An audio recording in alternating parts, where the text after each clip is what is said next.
Okay, so I'm getting this very, look at this, the way this page is looking at this coin. It's like I'm in love with this coin. So there's love here.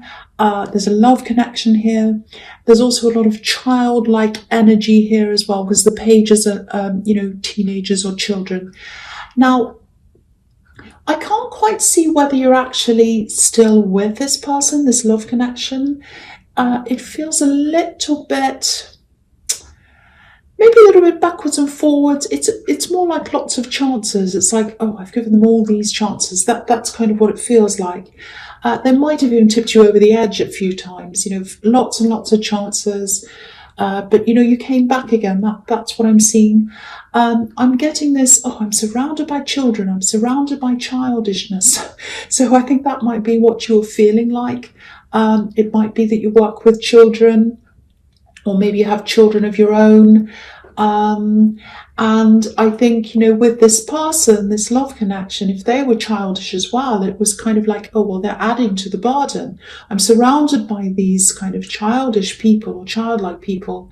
And now, this person's like that as well. And it's driving me crazy. It's kind of like, I've got enough to take care of without this person as well. And I think deep down you wanted someone to take care of you. Not that you wanted someone to do everything for you. It wasn't like that. But it's kind of like you're automatically in a caring role. It's like you see yourself as a kind of a carer. You might do that as your job. You might be a nurse or some other kind of carer, doctor, I don't know, teacher. I think a lot of people look up to you. A lot of people want help from you. And I don't want this to be negative, but it feels like a lot of people expect things from you, but not that many people want to do things for you. So I actually think you might have distanced yourself from a lot of these people, actually, because I think you're a lot freer now than you used to be, without having all these people around you. But it's like, at the end of the day, when you close the door on the world, you want to spend time with someone who's with you, who helps you, and someone who helps to take your problems away, not bring them to you, and someone who takes the burden away, not bring you more burden. So I think that's how you were feeling. It was very frustrating. I'm not seeing a horrible person here, but there's definitely a lot of there's definitely some thoughtlessness, selfishness, childlike behaviour, childlike thinking. That's what I'm getting. Now, I don't know if you're still with this person. It actually doesn't feel totally over. It doesn't feel totally over. It feels like something's still going on between you. I don't know what it is. It might be love, might be just some other kind of communication. It's something. So, it might just be that you're still going through these ups and downs with them or something. Now, I think you have spoken to them a lot of times about, the problems that you have. Many times, actually. Now, okay, so I'm seeing this lots and lots of little issues, and there's one main one. And so I think you're having a conversation, or you're going to have a conversation that's coming up, and you're going to kind of have to approach this in a different way. Because I think you've tried to approach something with them a lot of times and you didn't really get anywhere. So I think at this time you're kind of thinking, okay, I'm going to approach them in a different way. I'm not sure where you are with this, because I keep on... Yeah, it feels like it's in the past, but it feels like it could be now. And maybe that's because there's a backwards and forwards, so I can't quite see where you are with this. But it's a different approach. You're thinking about this different approach. So that's what I'm seeing in that. So either you've spoken to them or you're still thinking about that. I'm not sure where you are. Okay. The next card you have for your past is the Two of Swords. So, this can be about decisions, very, very difficult decisions, not knowing what to do. Again, I can't see whether you're still with this person or not. There's still some backwards and forwards in some form going on, I think. Because I'm getting this I'm right kind of thing going on as well. So it's like, both very stubborn. So I think there's this one big issue. and you're always stuck on this big issue. Because if you look at this card, this woman's holding these two swords. One's right over one side, the other one's over the other side.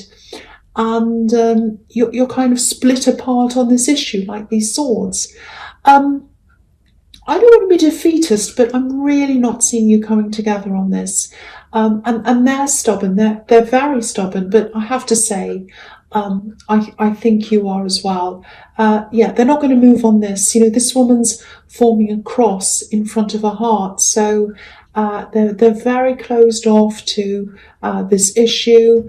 I don't know whether you want to stay with this person or whether you want to resolve things with them or what you want to do, but whatever happens, I'm not seeing them changing their mind. I have to say that. I'm not seeing them changing their mind.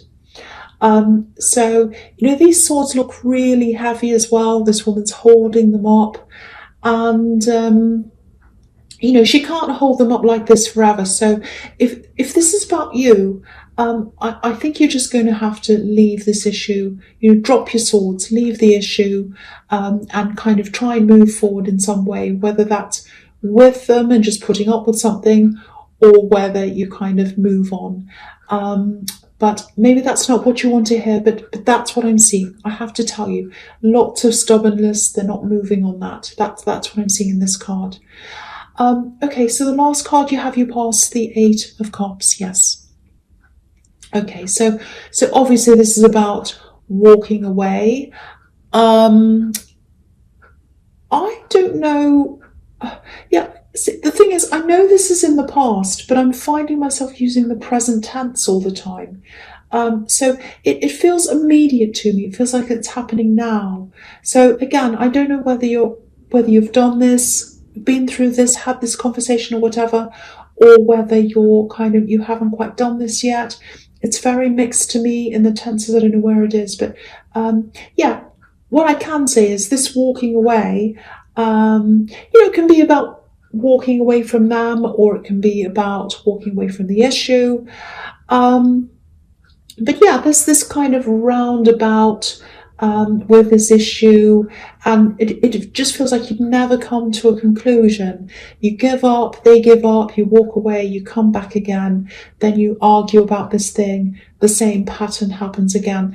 And when I look at this card, it looks as if this man's walking away, obviously, and he's walking around this hill, and then he's turning back around and coming back around again. That's kind of how it looks to me sometimes. So I think the issue that you can't agree on, that's absolutely not changing. That's staying the same. It's quite infuriating for both of you, actually. But, I think you just keep on coming back together. It's like, despite this big issue that you have, you're drawn to each other. You really are. That's what I'm seeing. Very difficult to kind of fix something like that. So the first card you have your presence, the 5 of Cups. Yeah. Again, I keep on seeing this situation again. You walk away, you end up feeling a bit like this poor man in this 5 of Cups. You both do, actually. And, you want to walk away, but then you leave this bridge opened, like the bridge on this card, and you're drawn together. You keep on walking back over this bridge toward this person. They do as well. You're really either going to, get over this, whatever this difference is, one of you or both of you, or either of you, I should say, or, what I'm trying to say is, I know this is really difficult. I'm just getting really, this is really difficult to articulate. So you're either going to have to stay together and one of you is going to kind of give in to the other one, or you're going to have to walk away, because they're not going to change their position. You're not going to change your position either. That's what I'm seeing. But you're really, really struggling to walk away, the two of you, because you both love each other, and that's why this bridge is here, because you keep on coming back over this bridge. Okay, so I hope that makes better sense than the way I was trying to explain it before. Okay, so I'm just getting this a little bit of a warning here as well. Just be a bit careful of changing your position for this person if it's on this big issue. I know give and take is really important, but whatever this is, it's a big, important thing. It's not a small thing. It's not about forgetting to pick up your clothes or something. This is a really big issue, very big for both of you. And you both truly believe you're in the right. And it's not just I'm right for the sake of it. It's like, I know that I'm right because if I change my position on this, it's going to be the wrong thing for us. It's going to be a disaster. You both think if you do what the other one wants, it's going to be terrible for the two of you. That's what I'm seeing. It's a big thing. You're not just stubborn for the sake of it. They're not just stubborn for the sake of it. That's what I'm seeing. So I'm getting this really clear message. Don't change for the sake of a relationship. I think you'll start to feel quite resentful if you do that. But, I wish I could tell you what the answer is. It just feels like that old saying, can't live with them, can't live without them. Okay, I'm just seeing this as well. I don't know if this applies to you, but if this issue is about moving, if someone wants you to move away to be with them, especially if it's far away, just be careful around that. I'm not saying don't do that. I'm just saying go into it slowly, maybe visit, stay there for a while if you can, because I keep on seeing resentment that might happen in the future. And there's this feeling of being made to compromise. So don't rush into anything like that. If someone's asking you to move away with them or travel with them, and live somewhere permanently or something like that, whatever it is, be very, very careful about making that decision. So that's what I'm seeing now. Okay, so the next card you have your presence, the Eight of Wands. I'm sorry I'm getting a little bit stumbling on this. I'm trying to explain this. All right, so, I think apart from this issue that keeps going around and around with this person, when it comes to other areas of your life, you're extremely focused.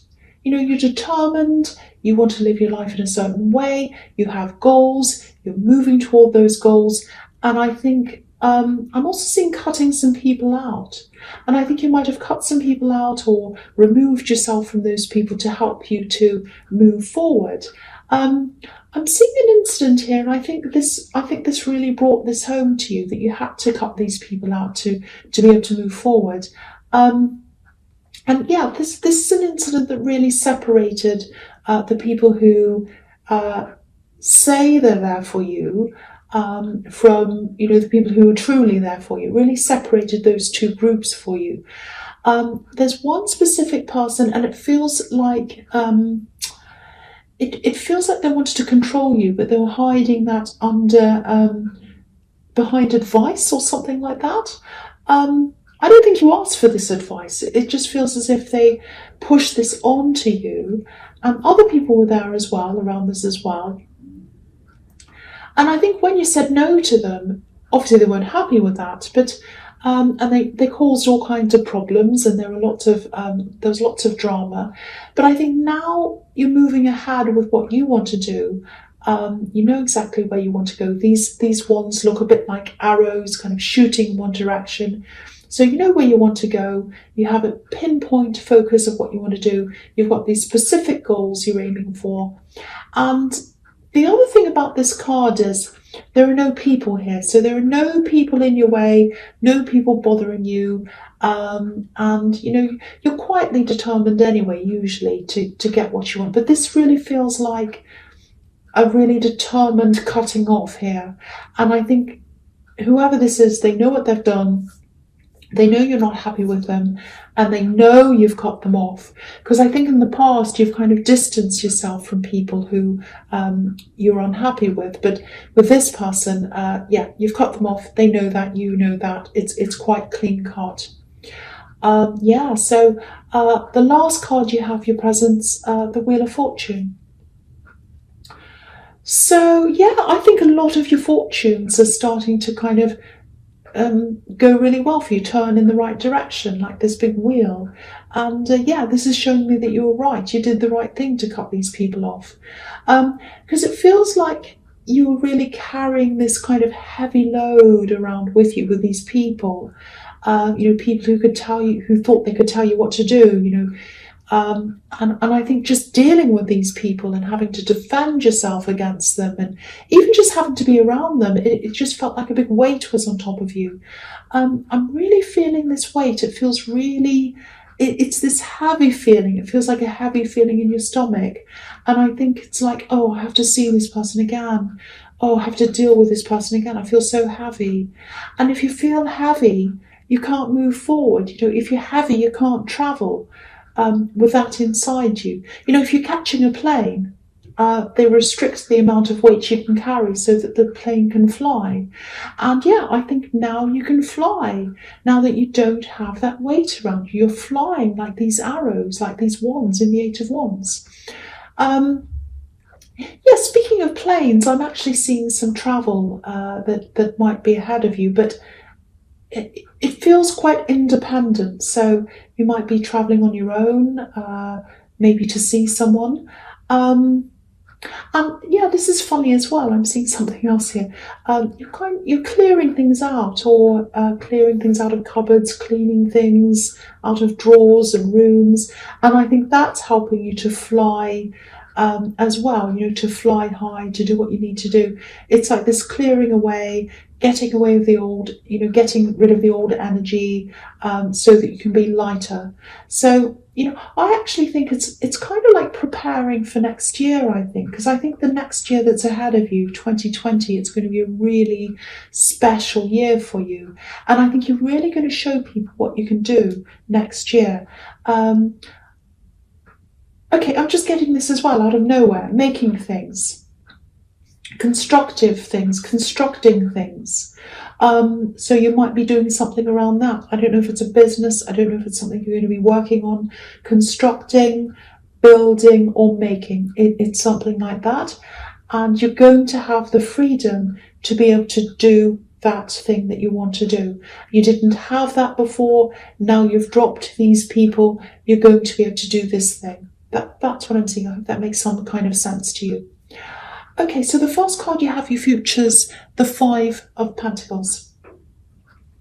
Okay, so just looking down at this row, these three cards, they kind of go together. So I'm going to talk about them at the same time, all three of them. So, okay, so this is a really interesting sequence with these three cards. Okay, so I think this is about perception, the perception you have of someone and the perception that they have of you. I think this might have something to do with this love connection and this big issue, this big problem that you have between you, and you can't quite solve this problem. I'm getting this feeling that one of you worries a lot more about money than the other one. And one of you is probably a bit more careful with money, and maybe one of you carries more of a money burden around with you than the other one. It might even be that one of you earns significantly more than the other person, because you've got the Two of Pentacles, and that can be about a money imbalance between two people. Now, because I was seeing a bit of childishness coming from them, and maybe I shouldn't say this, but I will anyway. Virgos are usually quite well organised when it comes to money and other things in their lives as well. So I think it might actually be them that's a little bit more irresponsible with money. And it might be that the issue is actually about money, or it might just be that you're worried about the financial implications of doing something or going somewhere. They want to do something, you want to do something, they think your idea is terrible, you think theirs is terrible. I keep on seeing moving around this as well. I'm seeing that again here for some reason. It's a little bit like you're worried that you're going to end up like these poor people in the Five of Pentacles. And, you have the burden of all the juggling here, juggling the finances, like the Two of Pentacles. But they're more laid back, and just kind of hopeful, a bit kind of happy-go-lucky, if that makes sense. When it comes to money, it's like, oh, I'm just laid back. I'm just kind of watching it all happen. Like the Seven of Pentacles, he's just standing there watching what's happening, and it's like, oh, we can just sit back and watch the money grow. It's just going to grow, and we'll just sit back and watch it grow. I can see why this is frustrating if this resonates, because you can't just sit back and watch money grow. It doesn't happen like that. But when I look at the Seven of Pentacles in this reading, again, when I'm looking at this, it's just making me think of, that saying, money doesn't grow on trees. Maybe that's what they think. But so yeah, there's a big difference between the two of you, and the way you see money, and I think you also have other people depending on you as well. I've seen dependence in the Page of Pentacles, so that kind of makes you a lot more responsible as well, if that resonates with you. So yeah, I think if this is you, I'd really love to be able to advise you on what to do about this, but it's very difficult. You've got the practicalities on one side, with money, and emotions, how you feel about them on the other side. And you do have a lot of feelings for them. They do you too, because you keep on coming back together.